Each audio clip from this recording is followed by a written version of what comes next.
Okay, hi guys, this is chapter 4, Loneliness. The next day was rainy and dark. Rain fell on the roof of the barn and dripped steadily from the eaves. Rain fell in the barnyard and ran in crooked courses down into the lane where thistles and pigweed grew. Rain spattered against Mrs. Zuckerman's kitchen windows and came gushing out of the downspouts. Rain fell on the backs of the sheep as they grazed in the meadow, and when the sheep tired of standing in the rain, they walked slowly up the lane and into the fold. Rain upset Wilbur's plans. Wilbur had planned to go out this day, dig a new hole in his yard, and he had other plans too. His plans for the day went something like this.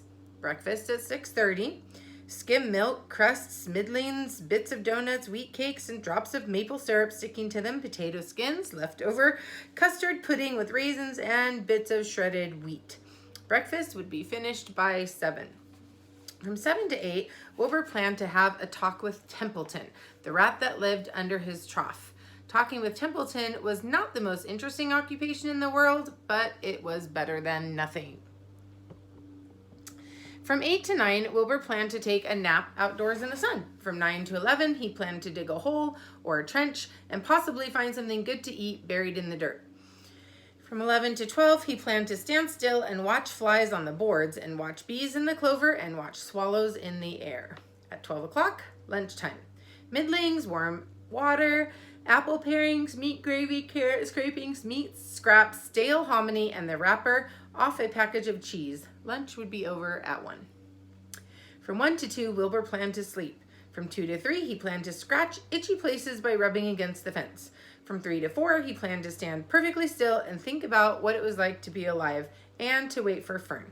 At 4 would come supper. Skim milk, provender, leftover sandwich from Lurvy's lunchbox, prune skins, a morsel of this, a bit of that, and fried potatoes and marmalade drippings, and a little more of this and a little more of that, and a piece of baked apple, a scrap of upside-down cake. Wilbur had gone to sleep thinking about these plans. He awoke at 6 and saw the rain, and it seemed as though he couldn't bear it. I get everything all beautifully planned out, and it has to go and rain, he said. For a while, he stood gloomily indoors, and then he walked to the door and looked out. Drops of rain struck his face. His yard was cold and wet, and his trough had an inch of rainwater in it, and Templeton was nowhere to be seen. "Are you out there, Templeton?" called Wilbur, and there was no answer. Suddenly, Wilbur felt lonely and friendless. "One day, just like another," he groaned. "I'm very young. I have no real friend here in the barn. It's going to rain all morning and all afternoon, and Fern won't come out in such bad weather. Oh, honestly." Wilbur was crying again for the second time in 2 days. At 6:30, Wilbur heard the banging of a pail. Lurvy was standing outside in the rain, stirring up breakfast. "Come on, pig," Lurvy said. Wilbur did not budge. Lurvy dumped the slop, scraped the pail, and walked away, and he noticed that something was wrong with the pig. Wilbur didn't want food. He wanted love. He wanted a friend and someone who would play with him. He mentioned this to the goose, who was sitting quietly in the corner of the sheepfold. "Will you come over and play with me?" he asked. "Sorry, Sonny, sorry," said the goose. "I'm sitting on my eggs. 8 of them. Got to keep them toasty warm. I have to stay right here. I'm no flibbery gibbet. I do not play when there are eggs to hatch. I'm expecting goslings." "Well, I didn't think you were expecting woodpeckers," said Wilbur bitterly. Wilbur next tried one of the lambs. "Will you please play with me?" he asked.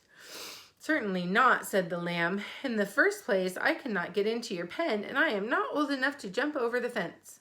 In the second place, I am not interested in pigs.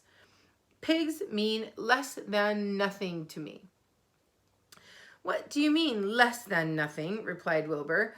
"I don't think there is any such thing as less than nothing. Nothing is absolutely the limit of nothingness. It's the lowest you can go. It's the end of the line. How can something be less than nothing? Then nothing would not be nothing. It would be something, even though it's just a very little bit of something. But if nothing is nothing, then nothing has nothing that is less than it is." "Oh, be quiet," said the lamb. "Go play by yourself. I don't play with pigs." Sadly, Wilbur lay down and listened to the rain. Soon, he saw the rat climbing down the slanting board that he used as a stairway. "Will you play with me, Templeton?" asked Wilbur.